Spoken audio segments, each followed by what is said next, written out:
Hey everybody, it's Goliath and welcome back to another Jumpstart event. Before I get into this one, I would like to say that all of the content this week is sponsored by Wizards of the Coast. They have sent me 10,000 gems and 30 packs of every standard set, so huge thanks to them for that. That is pretty cool in my book. So the Jumpstart events are events where you have two themed decks that get shuffled together to create your own unique deck. You get to pick your themes out of 3 packs twice. So you get 3 packs, pick one, and then you get 3 more packs and pick one of those. In this event, you do get to play no matter how much you want, no matter how many times you win or lose. So if you just want to play a bunch, all you got to do is hop in and you can play as much as you want with the deck that you've drafted. Or once you've got your 2 wins, you can resign and create a new deck. So for your first and second win, you also get a random rare or mythic from Jumpstart. So it's pretty good value. For the price of 2 packs, you're getting your 2 packs plus 2 more rares from the set. So I have a lot of fun with these, and I think it's a pretty good value event for people who want these cards for Historic or Historic Brawl. And yeah, let's just get into it and see what our themes are today. We have Doctor, Lands, and Smashing. So seeing as I already have picked lands once before, I do have that special land. Every theme has its own special land. I will pick between Doctor and Smashing here, and I think I'm going to go with Smashing. I did get this once in a paper Jumpstart booster, and I think that it had just really strong, really aggressive cards on curve. Smashing theme is kind of focused around power 4 or greater, like the red-green theme in Core Set 2021 Limited right now. So it does have, as you can see on the artwork there, Borderland Minotaurs, like a 2-mana 1/2 that attacks with +2/+0. So it attacks as a 3/2 for only 2 mana. It's got I guess that's Borderland Marauder, not Borderland Minotaur. It's got like Onaki Ogre as a 3-mana 4/2, just a lot of really high power for cheap creatures. So we're going to take Smashing. We could go double Smashing. I have already taken Spirits and Predatory before, so just for the memes of it, because how rarely you get to do double of the same theme, I think I'll just go double Smashing here and really bash some opponents up. Yeah, I don't normally like going 2 themes of the same color because every themed pack has a thriving land in it that comes into play tapped and adds for a second color. So you've already got 2 color support in your decks. That makes your mana base a little bit weaker if you're mono-colored, because then you basically have a come into play tapped mountain in double Smashing. But, you know, if you can get like themes that work really well together, it can still be worth it. So I'm just going to go double Smashing. I don't know what can go wrong with Smashing. So let's add that to our decks. Check out our rares before I hop into the event, because it's entirely possible to get your 2 wins before you've seen all the cards in your deck, and I only play these things until 2 wins usually. So it looks like we got 3 rares total. We did get 2 different versions of the Smashing pack. We got Sarkhan's Unsealing. Whenever we cast a creature spell with power 4, 5, or 6, this does 4 damage to any target. And whenever you cast a creature spell with power 7 or greater, it does 4 to each opponent and each creature or planeswalker they control. We don't have any creatures in this deck. I guess we have 1. We have Inferno Hellion. We have 1 creature in this deck with power 7 or greater. So 1 creature to trigger the major effect out of this. The rest of them are just going to be able to shoot something when they come to play for 4. We also have Hamlet back Goliath. This is a reprint from Lorwyn or Morningtide. Very cool card, very fun casual card. I've played this in Commander a lot.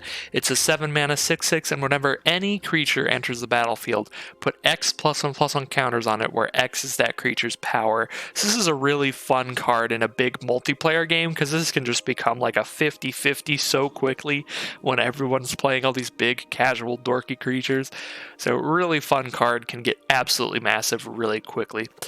You do need something else to give it some sort of evasiveness to go really crazy with it, like to give this trample or unblockable or anything like that, because as it stands, even when it's like a 50-50, it can just get trump blocked by a 1/1 and all the damage would be stopped. So it does look like this deck does have 2 copies of Fling, so we could try to fling like a 2020 Hamlet back Goliath at our opponent. We'll definitely see as things go on. And then we have Volcanic Salvo, just a rare from M21 from the core set. I definitely already have at least a few of these. So this one's less exciting, but it is a powerful card for limited. It'll be a powerful card in this deck. 2 red and 10 mana, but it costs X less to cast, where X is the total power of creatures you control. And as we've seen, this deck has some very high power creatures for not that much mana. So this should be pretty cheap. And then this will deal 6 damage to up to 2 creatures and or planeswalkers. So just a good removal spell to deal with our opponent's threats. So let's hop into our gameplay here and see how much we can do with Smashing, the greatest deck that I've probably ever gotten in Jumpstart. Okay. This is a definite keep, and this is what I was talking about with the Smashing theme at the very start of this video, where it's got just really high power creatures for so cheap. I've got a 2 mana 4/3 in this hand. It does require me to discard a card to cast it, but if our opponent doesn't have removal, that'll be really good. Ooh, and our opponent is also off to a pretty good start. Anointed Chorister is a premier 1-drop in Core Set 2021 Limited, and our opponent seems to be on some kind of life gain theme with vampires. So it's vampires and something with Anointed Chorister in it. I guess this is actually the enchantment plane. So there are vampires and enchantments as their theme. I think I will play a Heartfire Immolator. And I'm just going to shoot Blessed Spirits right now, because this gets a +1/+1 counter every time they play an enchantment. So I'm just going to kill that while it's small enough to kill it with Heartfire Immolator.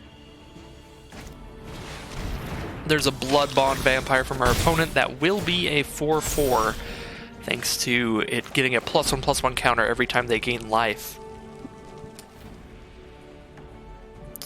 I'm gonna drop Inferno Hellion here, because that'll make Volcanic Salvo only cost 2 red next turn. So I should be able to shoot down the Bloodbond Vampire and something else if they don't destroy one of my creatures.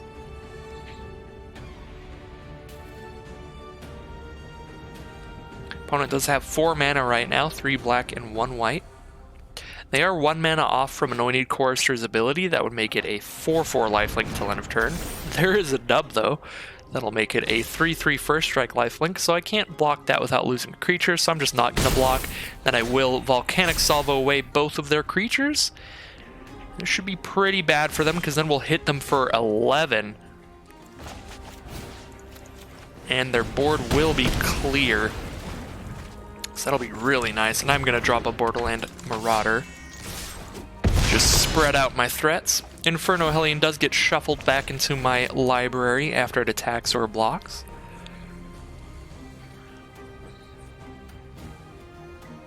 So my field's not as dramatically scary as it was last turn, but I think it's still worth getting that 7 damage in. There's a Sangromancer. 3/3 flying. Whenever a creature an opponent controls dies, they gain life, and whenever I discard a card, they gain a life. They're probably going to trade here, yeah, because they're on pretty low life. They do get to stay at 10 with Sangromancer's ability, though. I think I'm going to go with Turret Ogre. I don't really want to discard another card here. I am losing out on the 2 damage. This would do 2 damage to our opponent if we controlled another creature with power 4 or greater when we cast this. So maybe I should have just played this main phase 1, but I was still debating between what I wanted to play. If I can cast Bloodrage Brawler as our last card, we actually don't have to discard a card for it, which is really nice. So yeah, now I get to cast Furious Rise and Bloodrage Brawler. And Bloodrage Brawler just gets to be a 2 mana 4/3 with no downside. Which is very, very nice. And now Furious Rise is going to draw us an extra card every turn. Looks like just a land to start off, though. Opponent has hit their 5th mana. They may have been stuck on that for a while. They were stuck on 4 mana for a while. We'll see if they do have a 5 mana card. If they do, it's not going to be enough, because that is a concession from our opponent, giving Smashing the first win of the day. Let's see what our individual card rare reward is. It is a Tali Primal Storm. Pretty unfortunate rare.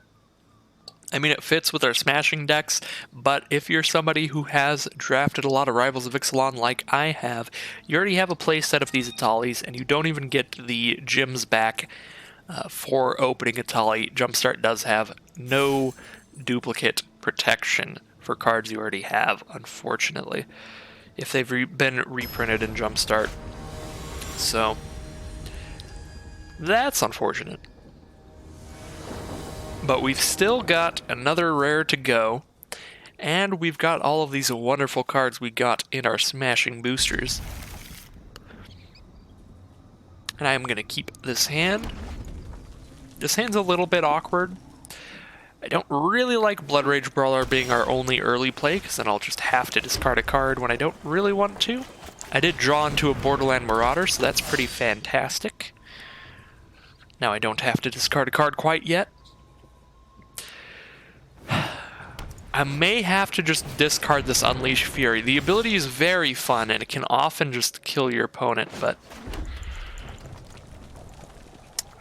I feel like I need to play a Blood Rage Brawler just to stay super aggressive here, and I have to discard something, and Fanatic of Mogus is definitely going to be great, Volcanic Salvo is definitely going to be great, Heartfire Immolator is going to be great. I feel like the discard is Unleash Fury.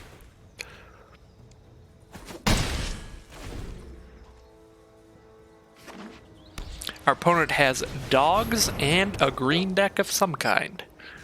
There's Cathar's Companion as their first dog. Whenever they cast a non-creature spell, they can have Cathar's Companion gain indestructible till end of turn. So I send in with these. They're probably going to trade the Companion into the Blood Rage Brawler and take 3.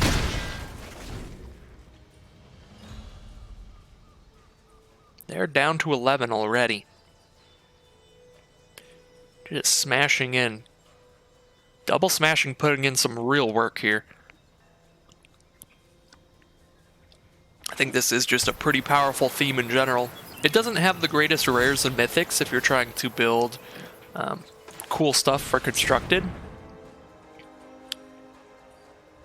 But in terms of its just power level for limited gameplay, like during the Jumpstart events, I think it's quite strong.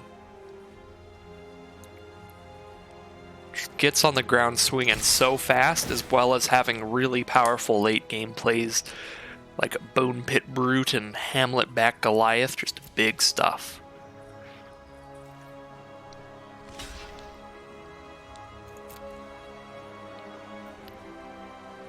So far this is just a chump block, but they could definitely have instant speed cards. Looks like an aggressive urge from our opponent. Gives +1/+1 to Snare Spinner, so these will trade for each other. And they go down to 8. Looks like their green theme is tree hugging, with our Gnarled Sage Treefolk Druid coming out. Inferno Hellion. Don't mind if I do. I get to plop that on the board. That makes sure that I can cast Volcanic Salvo this turn if they don't remove one of my creatures. Volcanic Salvo will now only cost 2 red, and hopefully that can just wipe out both of their blockers. If they just play a 5 or 6 mana blocker this turn, that could be the game. That's a 1 mana blocker, so they can make multiple blockers now. Yep, that's an Isumaru and a Jolrael Mwanvuli Recluse. Volcanic Salvo should still theoretically be enough to just kill them here, because that'll lower them to just the 1 blocker with 7 trample. They can only block 2 of it. They'll take 5 from that guaranteed, and both of these will be attacking for 3. So on board, this would make them dead on board. It all depends on what is in their hand. They only have 2 cards in hand, though. So I think we've got this in the bag, and that's the concession. So smashing our way through our first 2 opponents for an immediate 2-0 run. Let's see what our individual card reward is here. It is a Talrand Sky Summoner. This is a really nice reprinted commander in Jumpstart, but again, I actually already have this because this was one of the commanders that they had for one of the Brawl events back when they had, I don't even remember what it was called, but they had the Brawlers Guild Hall or something like that. They had it behind a paywall to play Brawl, but you could use wildcards on these, so I used a wildcard on Talrand already just to have him for Brawl. So another one, I already own as many as I need. I don't own 4 copies of it though. So this would be my second copy of Talrand for constructed purposes. So I'm going to go ahead and open the core set booster packs that I just got out of this event, but that is going to end the gameplay for this video. So I would like to thank you all for watching. If you're interested in watching me play more Arena, stick around. I got plenty of videos coming at all times on this channel. If you want to see me play live, oh, apparently that was only one booster pack. Weird. If you want to see me play live, check out twitch.tv/ComletX this Friday especially, because that will be the sponsored stream that is tweeted out by Wizards of the Coast. So major thanks to Wizards again for the sponsorship this week. It is it's pretty cool. So let's see what we get here. Just a rare wildcard, but wildcards are fantastic, so happy to get an uncommon and rare wildcard out of that pack. So, again, thank you all for watching. Check out the live stream this Friday of a bunch of premiere drafts of Dominaria, sponsored by Wizards of the Coast officially. And I will see you all again very soon for some more Magic Arena content. Thank you.